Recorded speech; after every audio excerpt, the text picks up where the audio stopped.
welcome to our session. We'll have a couple more drifters coming in, but I think we should get the show on the road. I'm David Corey. I'm here in the Faculty of Philosophy, and I'm here to introduce our... am I on? I am on. Just bring it closer. Now you can hear me. The Logos is being transmitted. Here to introduce D.C. Schindler, who's at the Pontifical John Paul II Institute at the Catholic University of America. I'm sure his work is well known to you, his numerous books and publications, but the thing, of course, that we're proud of is that he's a product of Our Lady's University out of the program of Liberal Studies. And this isn't his, by far not his only homecoming. He was here very recently as the president of the American Catholic Philosophical Association. So we're glad to have frequent visits from you, and I'm welcome you to speak today.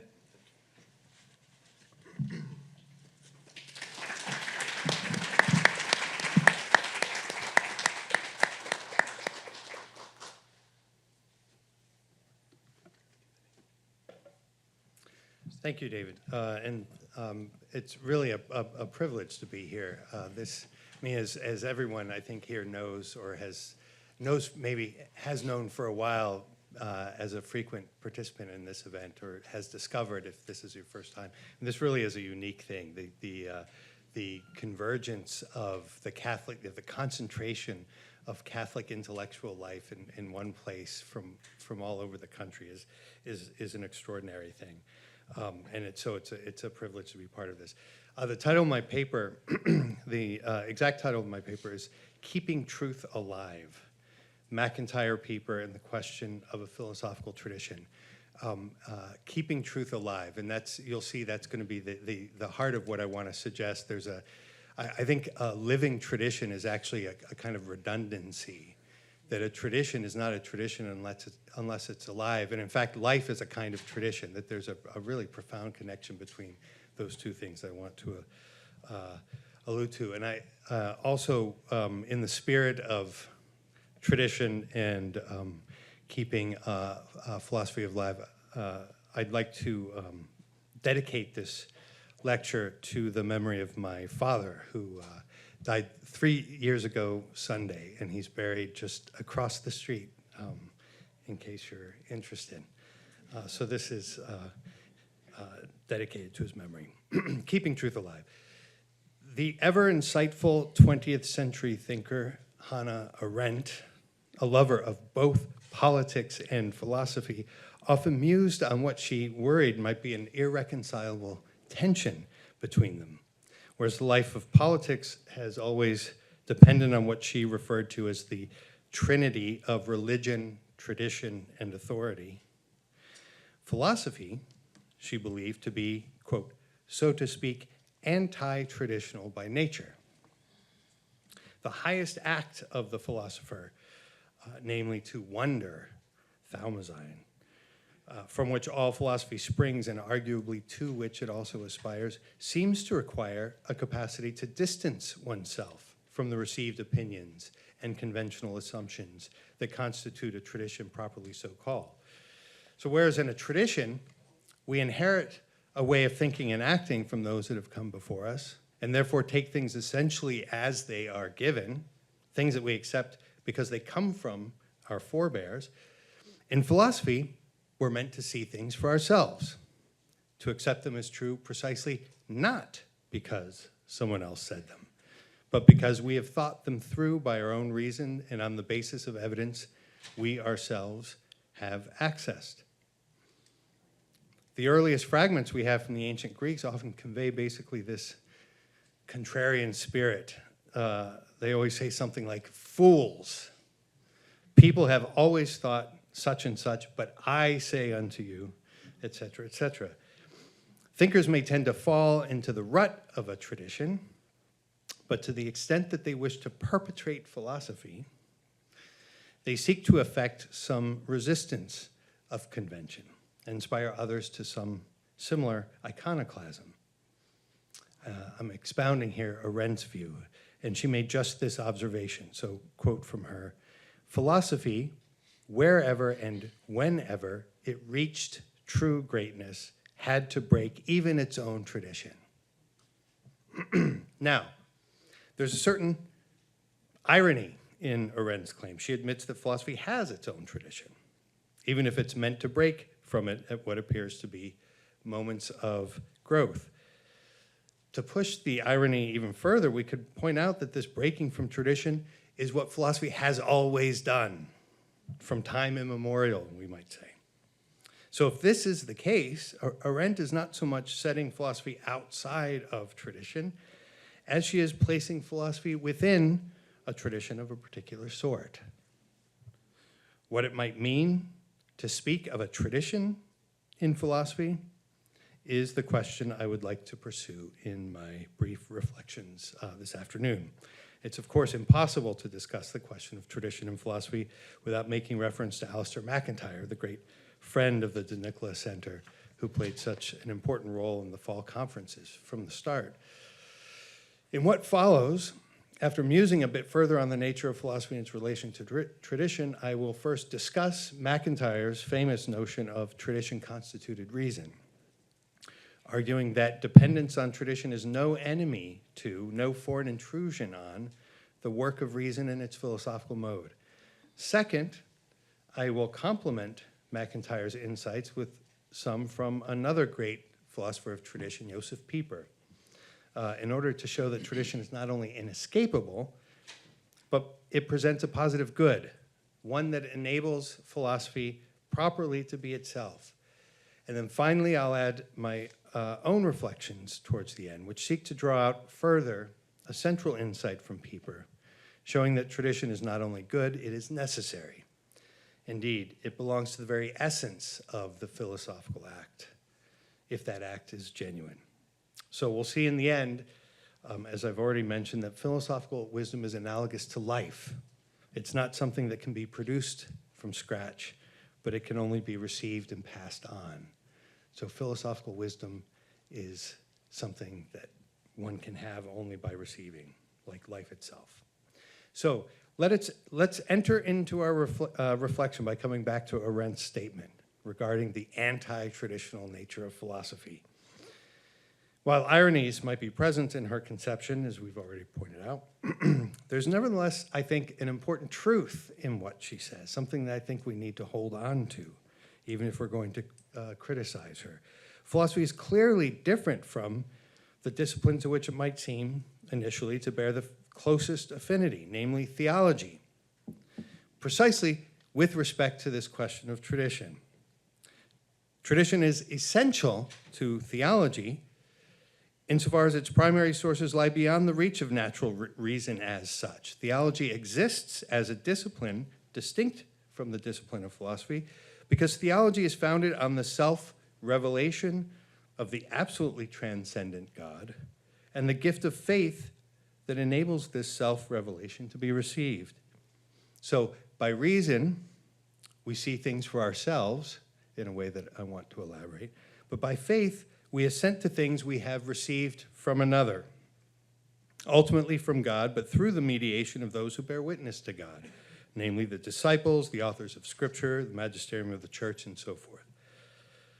The fundamental form of faith is different from that of reason, insofar as it arrives ex aude, from hearing, specifically hearing from another, rather than seeing in the first place for oneself. Now, of course, that relationship can be complexified and ought to be. I'm putting it in fairly simple terms just to establish a certain principle. And if people want to ask questions about that later or push that further, that would be fine. But philosophy differs not only from theology, I want to suggest it differs from all other disciplines, including those that fall within the scope of natural reason. Even though the natural sciences, for example, or the study of history, make progress through an individual's discoveries or his own research, it's nevertheless the case that those who work in these fields depend for their knowledge base on the work of others, which, practically speaking, it would be impossible to verify for oneself.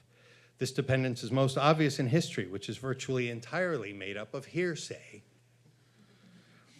Even if one consults primary sources for verification, those sources are themselves witnesses who have to be trusted. We might point to the so-called eyewitness account as an exception to this point. But the eyewitness can only actually see part of the events at which he's present, and indeed from a single angle, which means he inevitably also relies on others to fill in the gaps. In a slightly different sense, the hard sciences too make progress by building on the work of others. It's of course always possible in principle to run through every essential scientific experiment oneself and accept only what one can explicitly demonstrate before one's very eyes, as it were. But it's not an accident that such a thing is almost never done. I wanted to say never. It has never been done. That's probably true, but again, that's something that would be hard to verify. The results of experiments carried out according to proper methods are typically taken as established foundations to be built upon, and the experiments are repeated only if some discrepancy arises, something that doesn't add up in the face of new data. For the most part, scientists proceed largely by taking for granted the body of work that precedes them and seek some new implications or perhaps test a new theory on its basis. Even if we were to go back to the very beginning of science, experimental science, we would find that the framing of the earliest questions took a host of things for granted that were not themselves subjected to testing.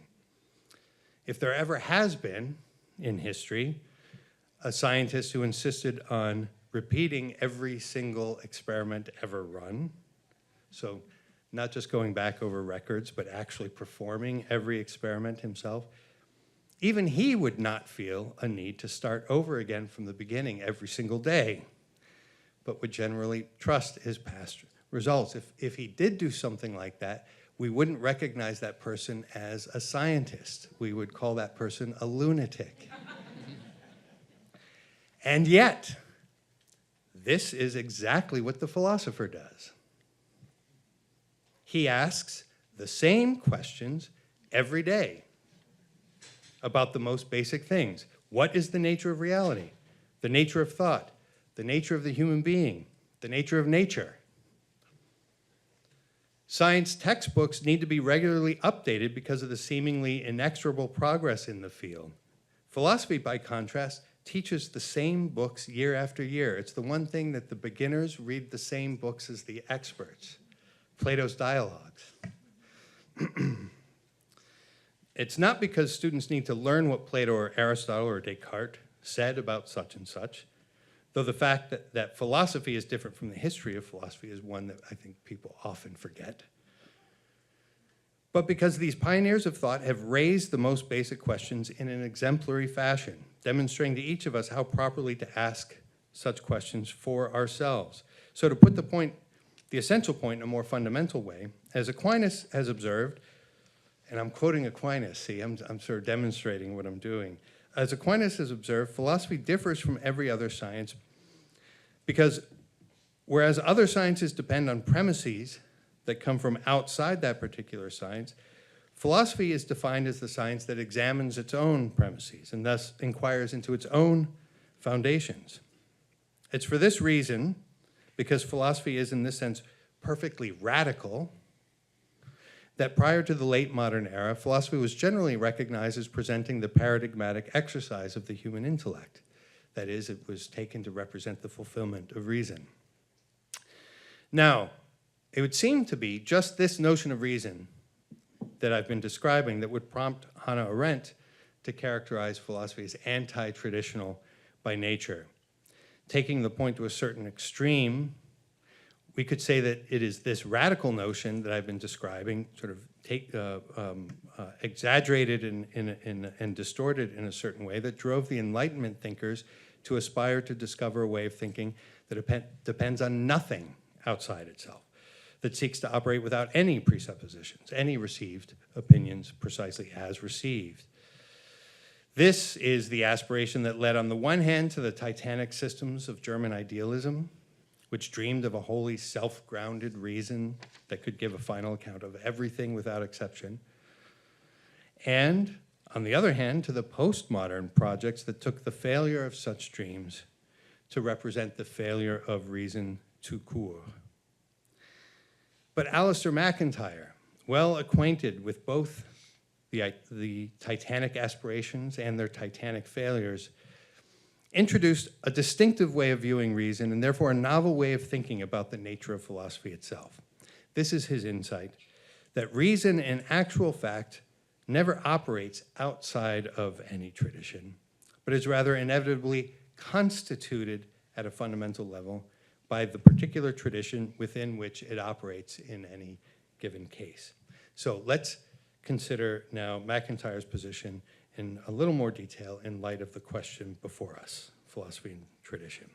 One of the best ways to understand MacIntyre's distinctive take on reason is to recognize that he views philosophy specifically as a praxis, which is to say it's a concrete activity that's carried out in and by a community of thinkers, a community that is rooted in a particular time and a particular place and the air of a particular history. Reason doesn't think itself. Human beings think, and they do so always as embodied creatures, variously dependent on others. Human reason is inevitably embodied, and the communal praxis of philosophical reason is defined, like all other praxes, by a definite, context-dependent good at which it aims and by a host of shared assumptions guiding its pursuit. Acknowledging philosophy to be a praxis of this sort sheds light on our basic question in two respects in particular. First, it brings home a truth that was perhaps never directly reckoned with in the pre-modern era and more or less explicitly denied in the Enlightenment, namely, that even though human reason is in a fundamental sense universal, and this is a point I'm going to come back to, the universality of reason, because reason does not exist in abstraction, but only ever concretely embodied by human beings who are members of a tradition, the principles and standards by which it operates are inescapably particular to that tradition. So one who is well acquainted with intellectual history, as MacIntyre himself was, as we all know, to a nearly incomparable degree, would be able to show the significant ways in which one thinker's tradition constituted reason differed from that of another person living at a different time and a place. Demonstrating such differences and their subtle but wide-ranging implications lies at the heart of MacIntyre's many achievements, not only in the epic-making book, Whose Justice, Which Rationality, but also the 1988 Gifford Lectures, the three rival versions, After Virtue, and so forth. It was a major theme, constant theme for him.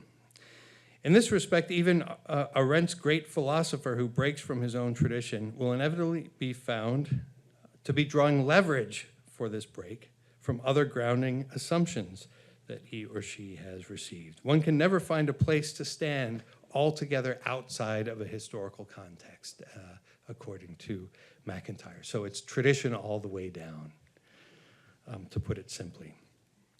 The second aspect MacIntyre's view brings to light is that this inescapability of tradition does not in the least entail a uniformity in thinking or acting among those within a tradition, as one might worry. The fact that you and I have a shared end in a given case does not imply that we necessarily agree about anything else, any of the particularities concerning the achievement of that end, or even how the particular end accords with other ends. In fact, it's only because we share the end that we share an end that we can disagree and can understand our disagreements as such. The lack of conformity, to the extent that it is an intelligible lack of conformity, is proof rather than disproof of the shared assumptions provided by the tradition that comprehends both. People who speak past each other cannot be properly said to disagree. The great philosopher can be understood to be breaking from the tradition only on the basis of a deeper tradition that enables the leap, we might say. So here we see the explanation for one of the features of MacIntyre's conception of tradition that people often find the most surprising. So far from associating tradition with a kind of conformity, MacIntyre interprets it not just as being able to accommodate diversity and conflict, but in a certain sense enabling conflict, encouraging it, making it genuinely meaningful, and even valuable. To be sure, tradition also allows us to make the essential distinction between conflict that is good and healthy, a sign of a vibrant community of living and thinking souls, and conflict that is, on the other hand, simply destructive and diminishing of community. The key, I think, to the distinction is the depth of the tradition at issue. A unity in relation to the deepest things allows the relative disagreements to be truly interesting, and indeed allows us to see them precisely as relative. We have a common reference point.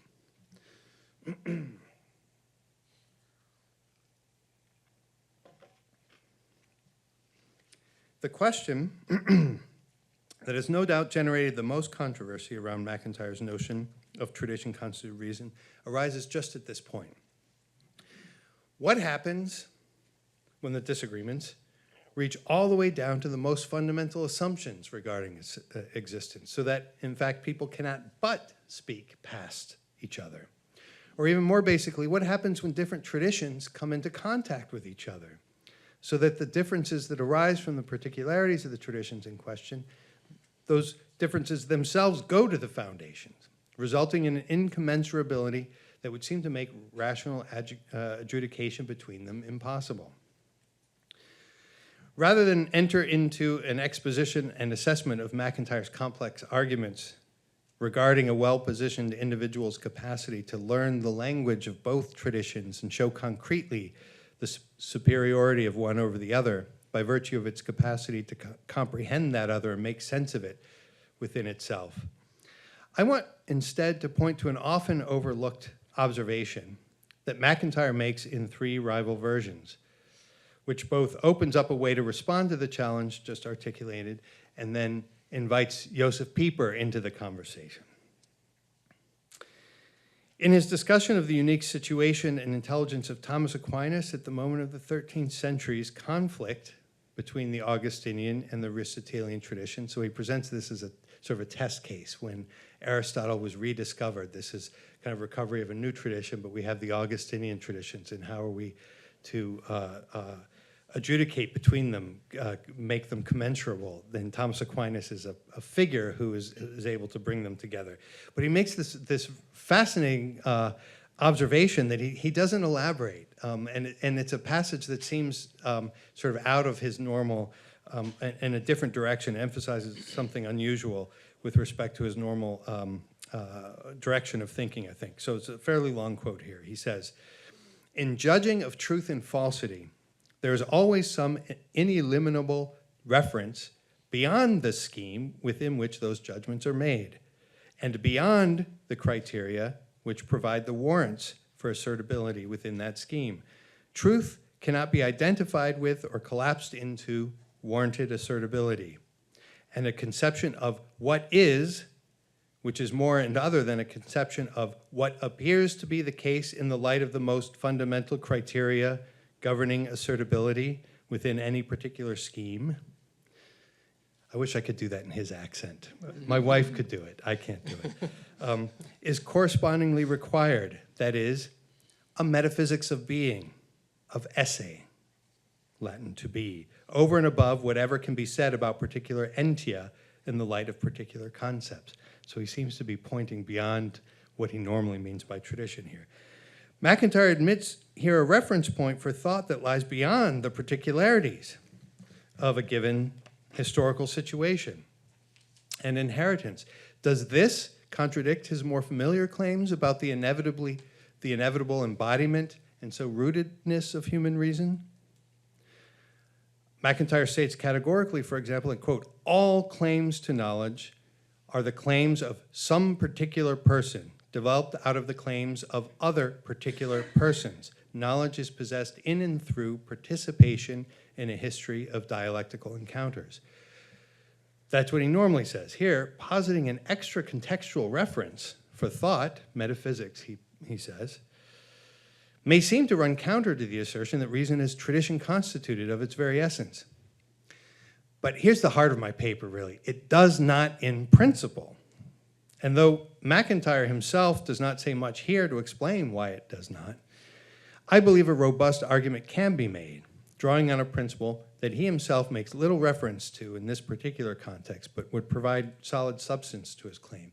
And that principle is the principle of analogy. Now, you'll be happy to hear I won't make this argument here, but I simply want to formulate the thesis. And then I'm going to turn to Josef Pieper, who I think, in a way, presupposes this thesis. So in a nutshell, here's the key. This is the conceptual key to this paper. So if you retain nothing else, this part right here. To say that all knowledge is tradition bound does not require one to say that knowledge, does not require one to deny that knowledge also transcends the particularity of a given tradition. So one can argue, I think, that there is no knowledge, in fact, no intelligible word ever spoken that does not, at the same time, transcend the limits in which the word is spoken and the knowledge grasped or formulated. In other words, one can, and I would say one must say, that all knowledge simultaneously stands both within the historical conditions of a tradition and transcends those conditions. So it's not that one part of a known thing is particular and one part universal, but the whole is simultaneously particular and universal. It is, we might say, a particularly inflected expression of something that exceeds that particularity. There is, in other words, both unity and difference in everything we know and every word we utter, and this is the essence of analogy. The particularity of our historical situation does not, in principle, separate us from others, as political liberalism has pretended for centuries now to disastrous effect. Instead, it opens us to what is universal. This is the Catholic way. We approach the universal best by entering in and through what makes us unique. Though MacIntyre himself does not say so, I would argue that some such affirmation of analogy forms the necessary grounding, metaphysical grounding, for the arguments he does make about translating from one language to another, and so bridging the diversity of traditions.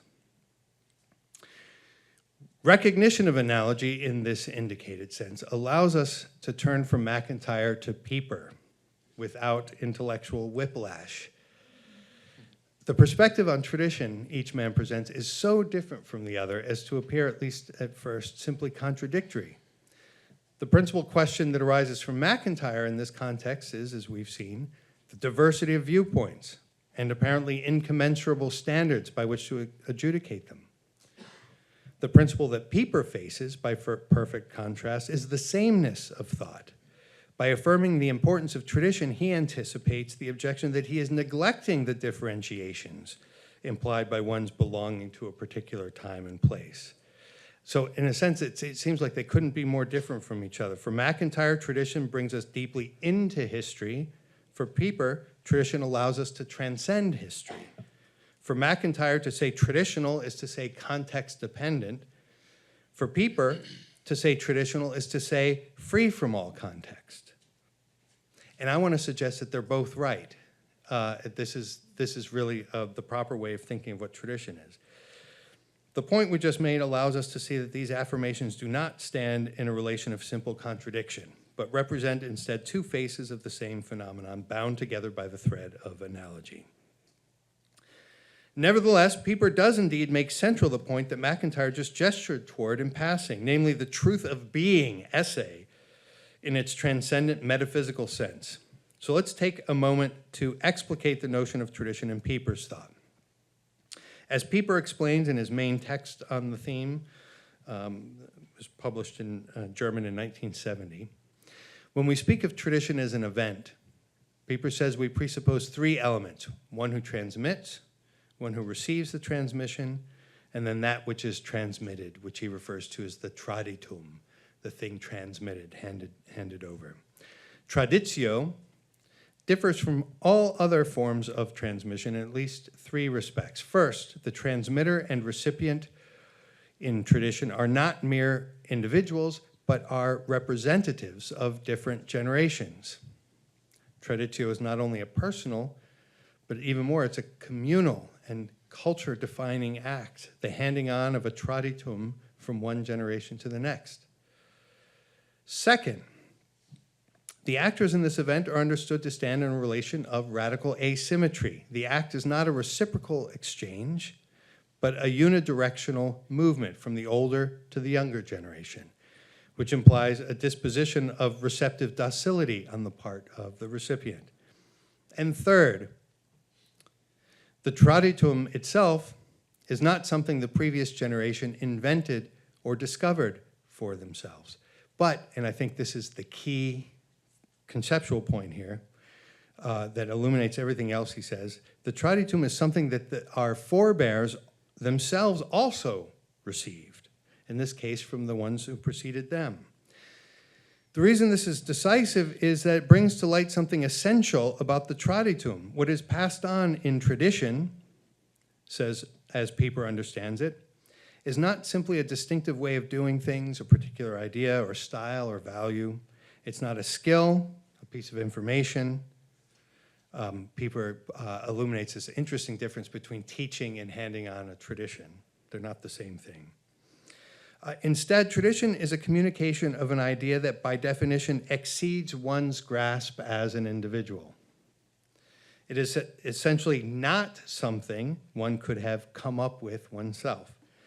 For this reason, Pieper observes one of the things that defines a traditum, strictly speaking, is that it lies beyond verifiability, whether by argument or by immediate experience. Now, there would be quite a lot to discuss and evaluate in this claim, but shortness of time allows us only to register the point and consider some of the implications, and we can come back to this in the Q&A. For Pieper, the traditum's transcendence of the individual, of any individual, which means also of the particular circumstances of the individual in space and time, is directly connected to the universality of its content. So on the one hand, the excess of the traditum beyond individual capacity expresses the fact that the traditum, this truth about being, can never be seen simply as the possession of any one individual, or even to a great number of individuals understood as such. This is what accounts for the fact that the agents of a traditio, as such, are only ever representatives of their generation. It's self-transcending of its essence. Indeed, we can go even further. In a certain respect, they're representatives of humanity. On the other hand, even if the traditum belongs to a certain culture at a certain time in history, and therefore, as we discussed earlier, will inevitably bear a certain inflection or distinctive quality that reflects that history, by transcending the particular circumstances of the individual, the traditum will inevitably have something of a timeless character. One says about a tradition, this is something our people have believed from time immemorial. This is how we've always done it. Finally, the individual transcending quality, according to Pieper, connects tradition in an essential way with the sacred. As he puts it, in the strictest sense, a traditum cannot but have a divine origin. That's his phrase. This is why he says that tradition can begin not in some individual creation or even discovery, but inevitably in something like a revelation. What exactly he means by this, he makes this comment just in his lectures and then he passes on as if it's sort of obvious, but that's, I think, is deeply mysterious. He doesn't elaborate it or commit to any detailed account. But what I want to point out here is he actually makes this claim for a good philosophical reason. If no one individual can have begun a tradition by virtue of his own capacities, it has to have come in some sense from above. Whatever that means, there has to be something there, some truth there. So I'll come back to this point in a moment, but first I want to mention a quite fascinating part of Pieper's reflections on tradition along these lines, which presents a significant counter-thrust to McIntyre's thoughts on the matter, though, as I'm insisting, these are not in principle incompatible. The universality and timelessness that lies at the heart of tradition for Pieper leads him to emphasize tradition's capacity to unify people, to illuminate the unity within all the diversity we witness and indeed rightly celebrate among people. This is not difficult to see, perhaps, in what we might call the particular tradition of a specific people, which binds all of the people of all of those people together in an identifiable whole. But Pieper pushes the point even further. And we've just suggested a moment ago that this extension is implied by the very logic of the notion. Without any elaboration, Pieper makes the provocative suggestion, which he reinforces by means of similar observations from great thinkers of the past. He cites Augustine, he cites Newman, that there is ultimately only one great tradition, a single tradition for all of humanity. It's rooted, he suggests, in some original revelation, those are his words again, which, quote, creates a fundamental unity of all mankind, really a unity in relation to that foundation of spiritual life that, hidden but very real, first makes communication among human beings possible and worth attempting. I wish he had said more about where this comes from. In a footnote, he says, Plato seems to be the one who's articulated this universal tradition that binds together all of humanity. It's a marvelous thought. Okay. What I would like to focus on in the final part of my paper is the connection between all of this and the theme with which we started, namely the nature of the philosophical act. Pieper has presented what we must recognize as a superlatively normative conception of traditio. For him, what makes something essentially traditional is not just that it comes from the past, not that it is old, not that it's been passed down. Instead, these are implications of what makes something traditional. What makes a tradition essentially to be such for Pieper is that it be true, and indeed that it embody a truth of a particular sort. A properly traditional truth is not just a correct statement or verifiable fact, but is a truth that, as Pieper puts it, these are his words, is divinely vouched for and concerns the whole of reality and the center of human existence. That's a Pieperian quote, if I've ever seen one. We might say that traditional truth concerns what is deepest, what is highest, and what is most fundamental. These are the metaphysical truths that MacIntyre alluded to, the truth of being itself. They are truths that lie beyond the framework of a particular schema, even if they are accessible only from within one schema or another. Again, those are not in tension with each other in principle. So what relation does philosophy have, or ought it to have, to truths of these sort? Let's first say, as St. John Paul II did with great vigor in Fides et Ratio, that philosophy cannot understand itself properly except as an aspiration for precisely this ultimate truth. In this respect, philosophy, if it's faithful to its nature, would inevitably have a positive disposition toward tradition in the most essential sense. But what of the distinction we acknowledged at the outset between philosophy, which seeks to see things for itself, and theology, which is founded on faith that entrusts itself to another and ultimately to the other? All that we have said does not require us to overlook this distinction, but prompts instead a further qualification. Theology's reception of tradition as tradition is not the only possible way of relating to an inherited vision of reality. It does not exclude in principle the possibility of philosophy's reception of tradition under a different aspect. Failing to see this is arguably what led the Enlightenment to absolutize a particularly impoverished conception of reason. Philosophy ideally sees for itself, but what it sees, assuming that it is successful as a philosophical act, what it sees is what is actually true. And if the object of its thought is actually true, it receives that object precisely in the form of always already having been true. As Robert Spemann observed, a genuine philosophical insight, insofar as it is a grasp of what is, necessarily implies the accidental character that it just happens to have been me who sees and says it, rather than someone else. Something like this will characterize any truth to the extent that it is true, but it will especially and indeed essentially and centrally characterize those truths that concern God, being, and the core of human existence. With all such truths, the aspiration to which lies at the very heart of philosophy, we see them for ourselves, of course, but at the same time as truths received, not the mere fruit of our seeing or products of our own reasoning or creativity, but as tradita, as things handed down, in principle, if not also in actual fact. To philosophize in this respect is to elevate one's mind into a tradition, indeed into the tradition, to use Pieper's, refer to Pieper there. A helpful analogy here is to compare philosophical truth to the phenomenon of life. Life is very much like a tradition, if you think about it. It cannot be fabricated. It cannot be cobbled together from various pieces or self-constructed, in spite of what Del Toro's new movie might suggest, right? Instead, for there to be life, it must be inherited, received, and passed down from generation to generation. But this does not imply that life is a sort of generic impersonal force that is merely channeled through progenitors. Life exists only in individual living things.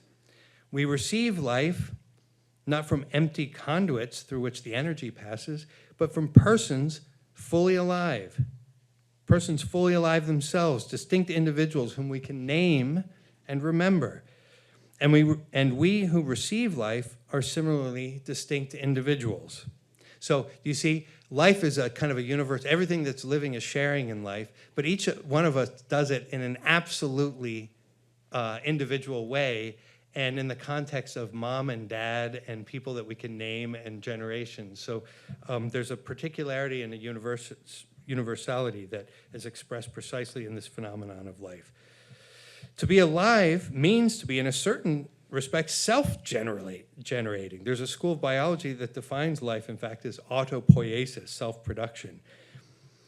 Thus, although it is the case that we cannot be alive except by receiving life from another, it's also the case that we can receive life only by appropriating it as our very own, as an energy that, so to speak, emanates from within the core of our being. As a living thing, each one of us is an utterly unique and irreplaceable realization of the power to live, as if enacting that power for the first time.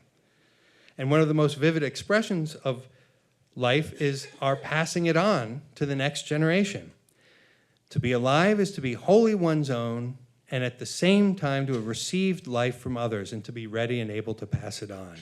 So we can put this point in traditional philosophical language. Life represents an actuality that cannot be derived from its own conditions of possibility as a mere potency. As the Aristotelian axiom has it, potency can be reduced to act only by something in a state of actuality, which is to say, only a living thing can generate another living thing, one of its kind, as Genesis puts it. We can say something similar about truth. It too cannot be manufactured from below, derived from its conditions of possibility, because it too represents an actuality that is essentially prior to potency. In this respect, it can only be received and so handed down. Truth is traditional by its very nature as truth.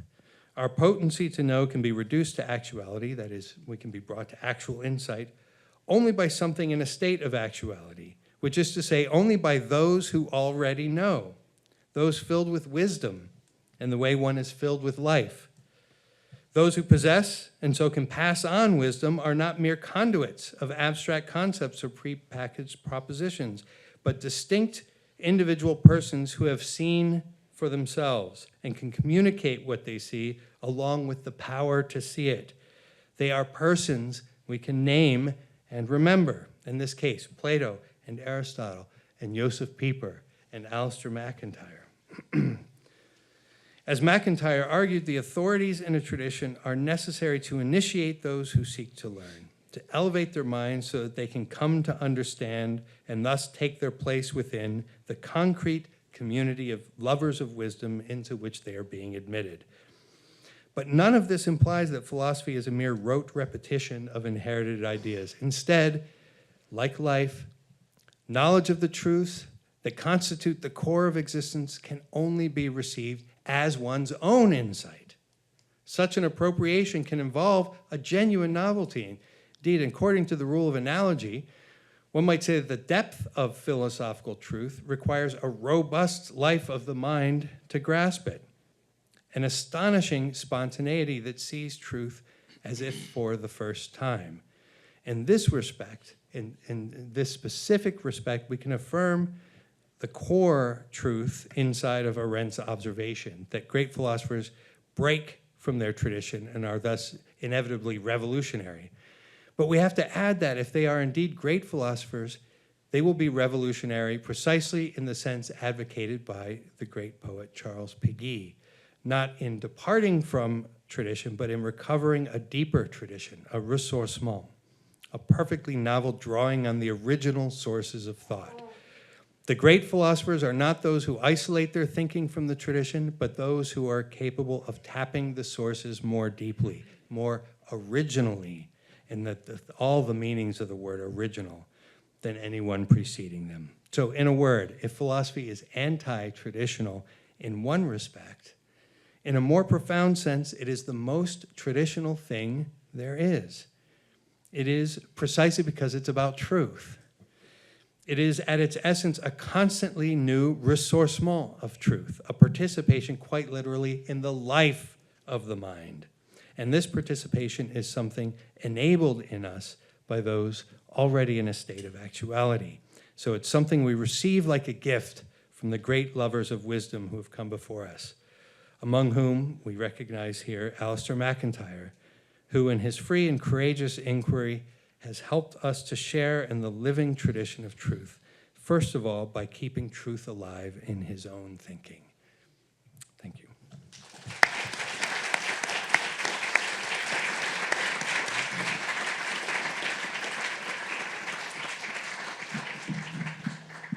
Thank you for that pressingly vital talk, and we will see how it will be received, perhaps as a gift, by our very own Stephen Ogden. Thank you. Yes, it is a gift, and it's a great honor to respond to such a deep and rich essay. I can't begin to ask all the questions and raise all the points of interest that leapt to mind when I was reading it and thinking through it, so I'm going to limit myself to just a few points, perhaps a couple of challenging, though I think consonant questions, since I find myself very sympathetic to Professor Schindler's project, and I'll try to keep my comments to 10 minutes. So I have a question. Professor Schindler gives us a thesis at the beginning of the paper, and he says there's sort of like three roles for tradition. The first is that tradition is inevitable, if not inimical. That's MacIntyre's sense of tradition. The second is that tradition is good for philosophy. That's Pieper's view.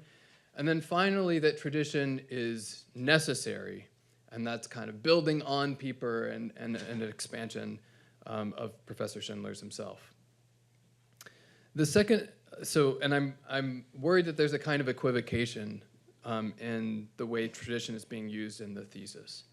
So the second and third uses are clearly Pieper's sense of tradition, which I agree is not incompatible with MacIntyre's, but is still nevertheless distinct. In fact, I think this is one of the most important accomplishments of the paper, to delineate each thinker's notion of tradition and show their compatibility.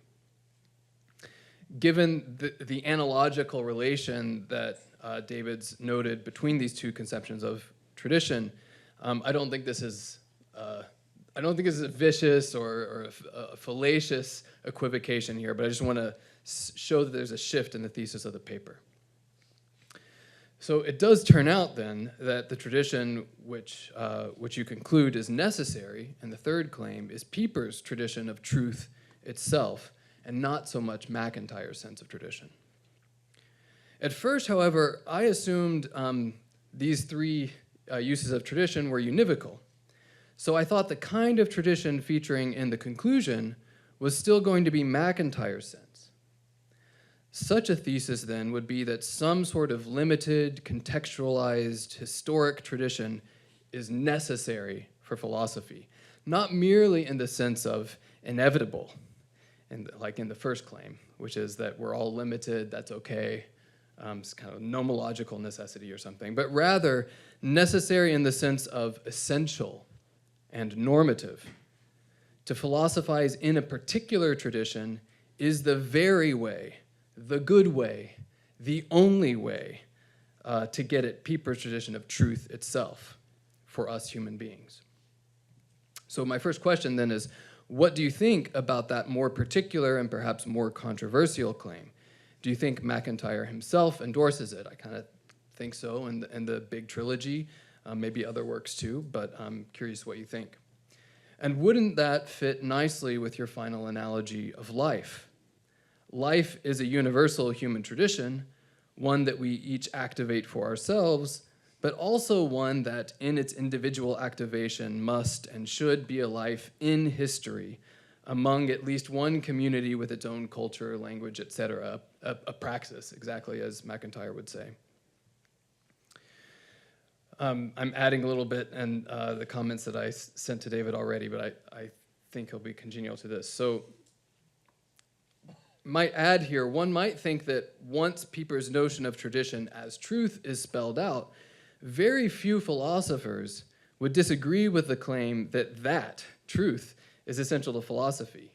I think the exceptions here prove the rule. So when MacIntyre is talking about we can't reduce truth to mere warranted assertability, you might think back to Richard Rorty saying that truth is whatever your colleagues will let you get away with, a kind of pragmatic conception of truth or warranted assertability. And Alvin Plantinga, another famous professor here in the philosophy department, said, we won't let you get away with that.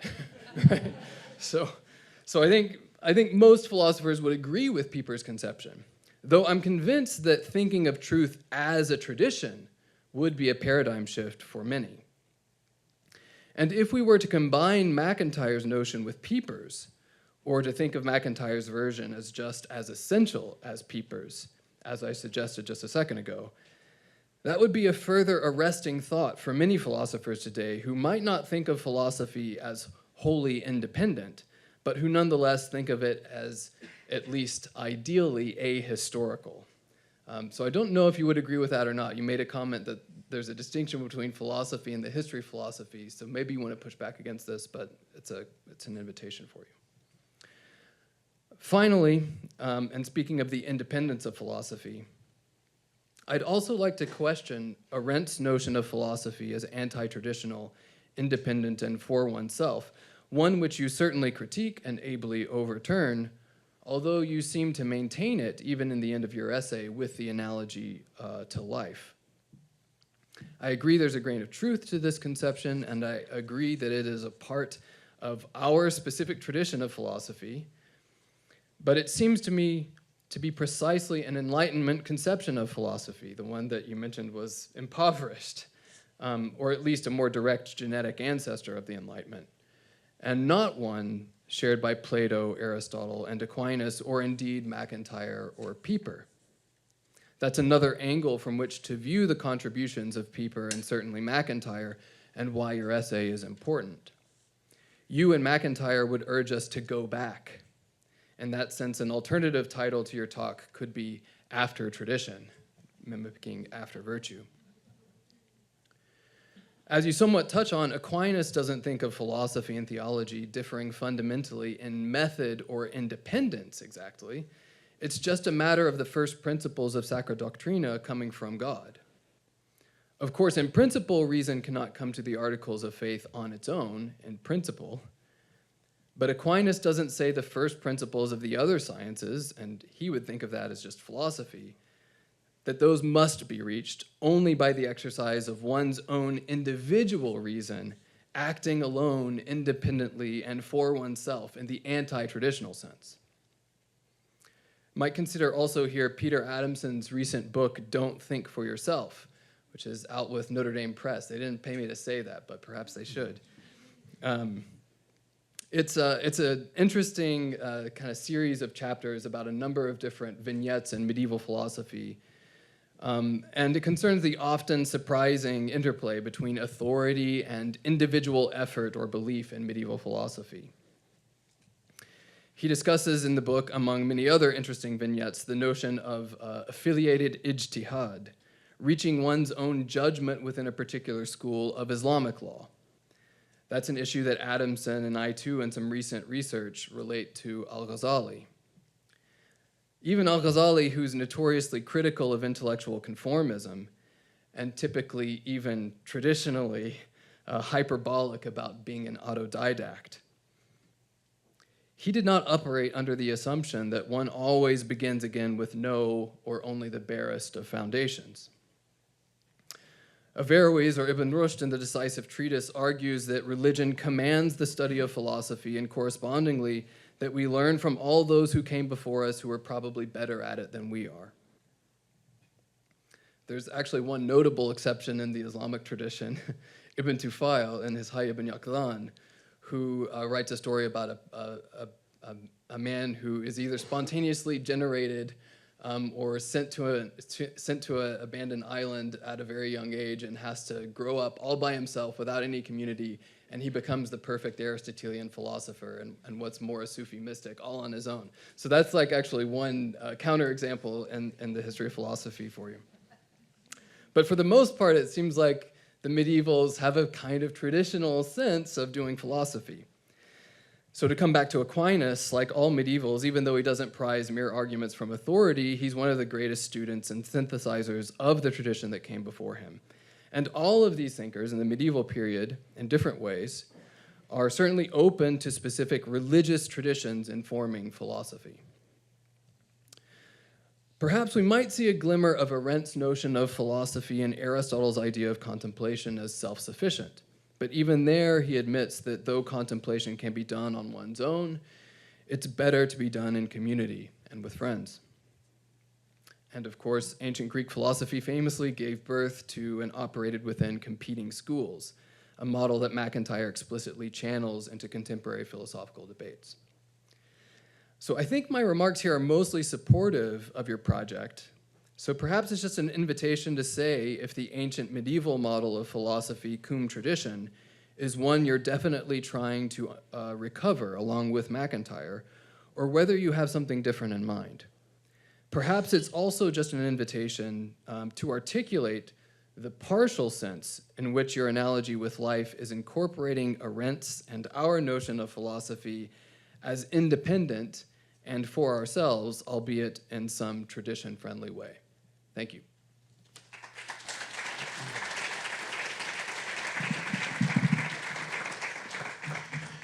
We will have time for questions. We have until 4:30, but I was wondering if Professor Schinner had a couple of things to say in response. Sure, yeah, no, thank you very much. I'll try to be very brief, just to leave some time here. You said that you went into the paper thinking that I was using the notion of tradition in a univocal sense. But it's safe to say that I never do anything univocally. I mean, that never, everything is thoroughly analogical, I mean, from top to bottom.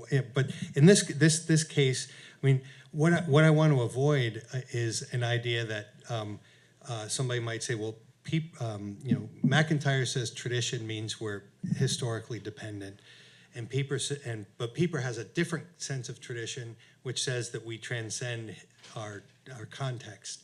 What I want to say is that those are two sides of they're inevitable. Both sides they're inevitably part of what it means to be traditional simply. So in every case, we're going to be. So I want to overcome any sense that this is one way of doing it, this is another. These are kind of opposed.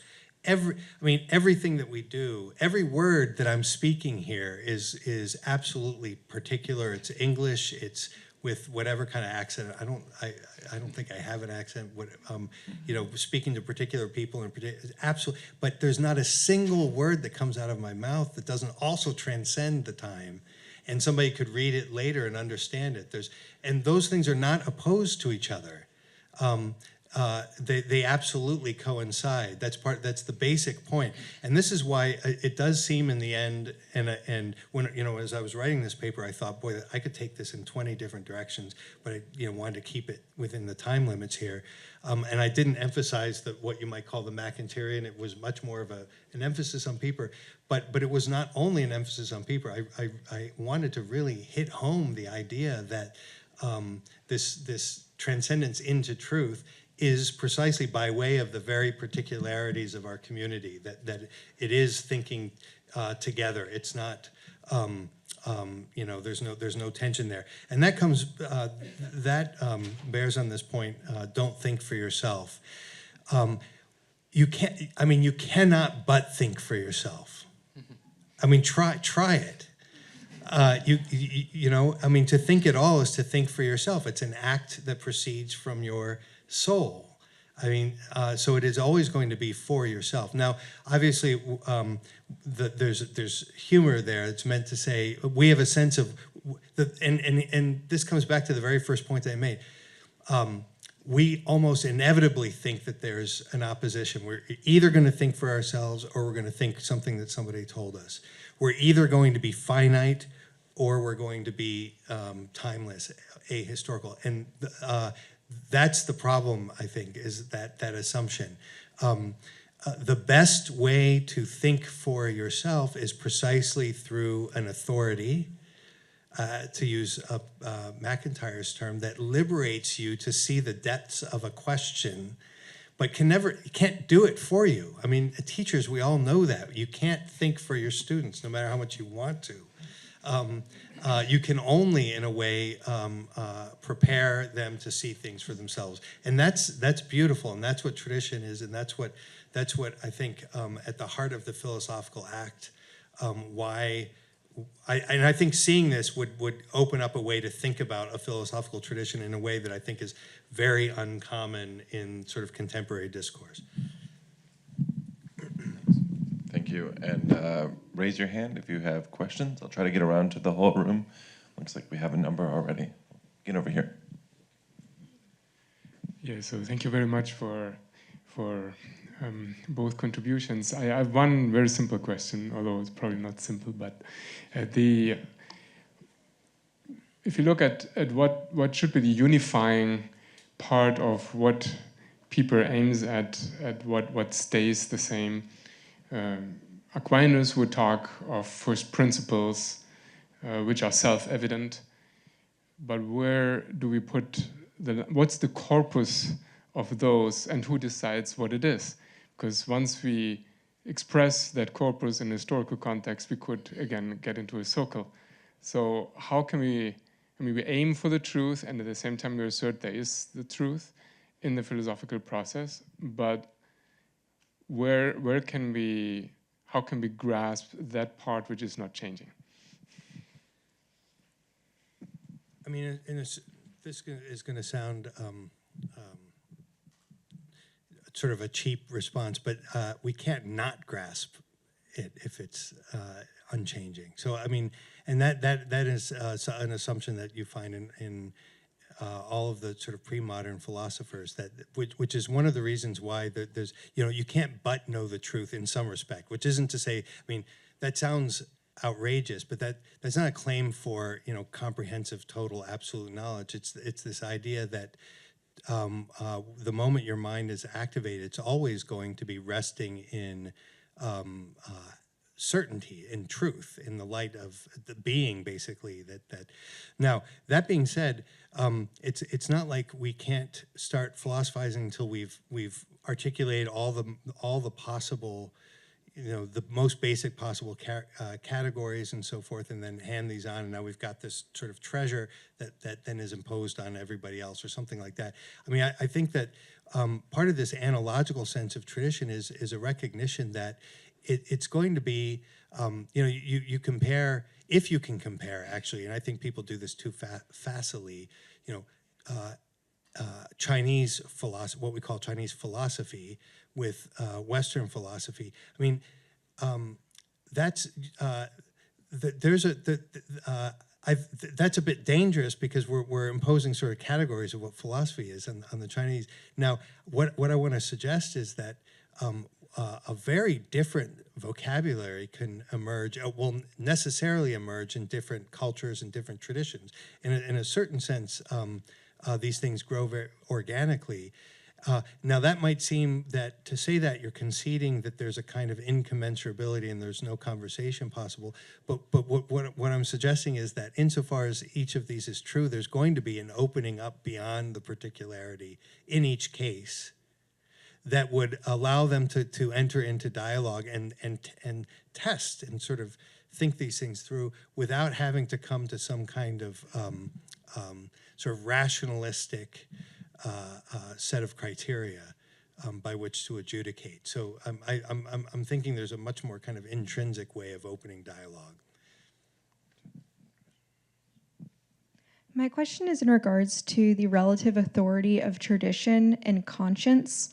If tradition is the accumulation of philosophical wisdom, and you mentioned previously how when we sort of critique tradition, we are actually delving more deeply into that tradition and into the philosophy of those original sources. But is there an extent to which we can say that tradition is not equivocal with truth, and that therefore it becomes appropriate to look to that which the original sources are based, the truth itself as a concept, in the moment, deferring to individual conscience instead of tradition? That's a really great question, and it's a complex question. Part of the implication of the argument here is that especially through Pieper, Pieper has a very normative sense of tradition, as I suggested, which means that to the extent that it is false, it's not actually traditional. So tradition just doesn't just mean what people have believed before me, what has been, old ideas. It's easier to see, if you think that tradition means old ideas simply, it's easier to see how that could come into conflict with something like conscience. The suggestion is, though, that something can be old and inadequate, and the work of conscience, which is kind of an insight for oneself, can open up a deeper interpretation of the idea that was inadequately expressed in tradition. And so this would open up, this whole notion of a development of doctrine and a kind of a philosophical analog to it. But it seems to me that if it's true conscience, and then that then is another question one would have to ask: what does it mean? What is an authentic expression of conscience? But if it's true conscience, it could never be in conflict with tradition, in principle. And so even if there's a kind of a development that it opens up, it's always going to bear a kind of an organic relationship with the preceding tradition, along the lines that Newman laid out in such a beautiful way. Who do we have? I think we have a question over here. Thank you so much. That was awesome. My question is in regards to your analogical view of tradition and the relationship with that with the church. I like when you said opening up beyond particularity. Like in a concrete point in time, we experience something that transcends time. And I feel like that asks a lot of interesting questions for the church. And it also poses almost some not problems, but like I've found that like people, when they encounter the church for the first time, or even just people who grew up in the church, what they experience in the church to them can mean the entirety of the church. And things like the scandals or different things can really turn people off because they feel like they've received either from God something particular that's really bad, so it must be that God's not good or he's not real. So what does it look like? How do we view the church as something distinct from all tradition, if that's a claim you're willing to make, and at the same time uphold that it is like particular and that like there's kind of a distinction? Yeah.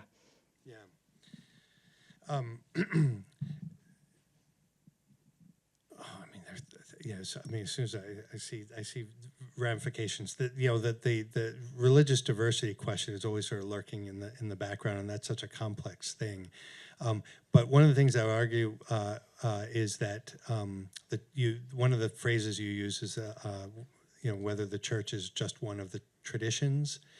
And what I want to suggest, actually, the stronger argument, I didn't make it here, but the stronger argument I would want to make is that Christianity, precisely in its traditional form, so in the Catholic, in a certain sense, Orthodox form, understood precisely as a tradition, is the fulfillment of tradition simply.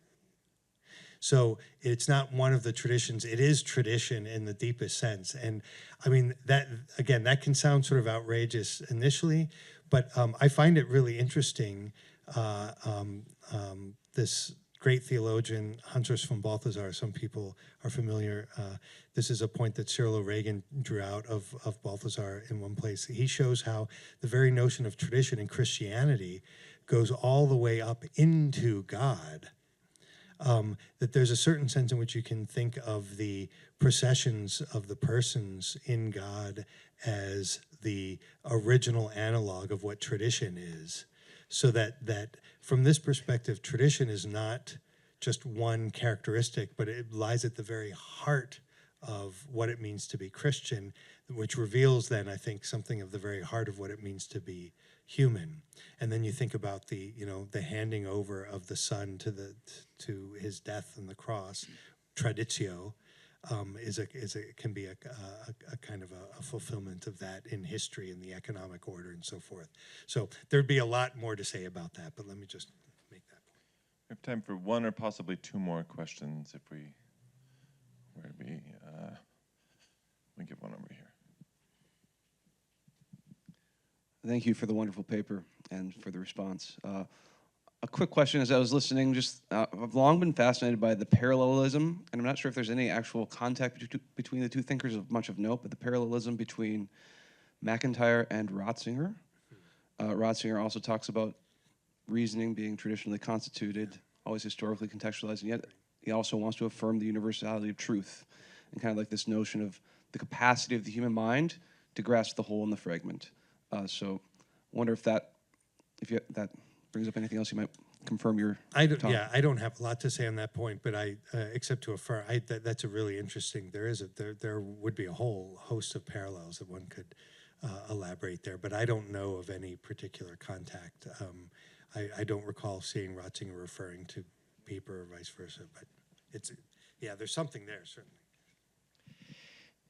Thank you. So when you defined the three parts of the traditio, the giver, the receiver, and the traditum, we're moving into an age where more and more people are trusting their AI chatbot to not only tell them different choices for what they could do with their paint color for their walls and how they might rewire something, but also what should I do?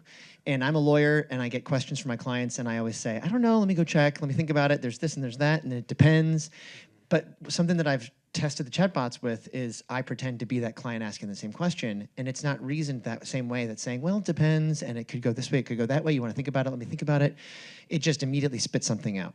And we're at the point now where I feel like it would be really easy to make the text-to-voice change, where you're listening in your ear, and you're offloading not only your cognitive ability, but you're offloading your conscience and the traditions to ChatGPT talking to you in a very sweet and pleasing voice that's flattering, and you're like automatically biased as a brain to receive that and attach to it. So I feel like what would you say about what if the giver in the traditio is non-human, and what if the traditum that's given is a conglomeration of everything that's ever been written or recorded on YouTube or on Spotify, and then even generated by the AI at that point? Like, is there a danger that we're facing if we put these in our ears and start asking questions about what should I do next, and what is this and what is that, and how do I answer these questions? Like, should we just start looking at books and not talking to the AI? I mean, thank you for that. That's really an excellent observation. And this is something I could riff on for hours, but I won't. It does seem to me that this phenomenon is posing a threat to our humanity that we've really never faced in history.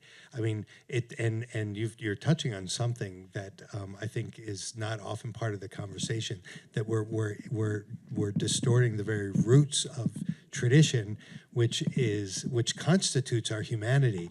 One of the things one of the implications of the argument that I'm making about not having an opposition between the universality of the idea and the particularity is that tradition is something that the handing on of tradition is a profoundly personal act, even if it transcends the persons. So it's something at the heart of this. There's a kind of vulnerability. You actually, my wife and I homeschooled our kids, and I should say my wife homeschooled. I dabbled I cheered on from the sidelines for a lot of it. But one of the things that we discovered in that is we recognized that we actually, it changed the experience of our marriage and of our whole family life, because we realized in a way we're responsible for this whole tradition, this whole way of understanding. We actually have a basic role to play in communicating this. There's a responsibility, and there's an investment, and then there has to be the kind of vulnerability on the other side. So it's a free personal act, and as such, as you're indicating, precisely because it's so concrete in that way, it will inevitably involve prudential judgments, putting it in a certain way, keeping certain questions open. There's a way that's done properly that I think, as you're saying, that the computer simply doesn't do it. So that, we're eliminating the profound human contact that tradition implies, and it's starting to, it's sort of shooting in all directions. So Pieper said that tradition is something that goes from the older generation to the younger generation. I don't think it's an accident that so much of this modern culture comes from the kids are teaching their parents. It's not, there's no direction to it. It's not really human. I mean, that's obvious, I guess. But I think it's a threat to our humanity in ways that we're going to spend the next century really thinking through and suffering through and figuring out. Well, the tradition continues, but the particular manifestation of it is at an end, unfortunately. Everybody will be invited to Mass at 5:15 with Bishop Flores, but the one thing remaining for us to do here is to thank our two presenters.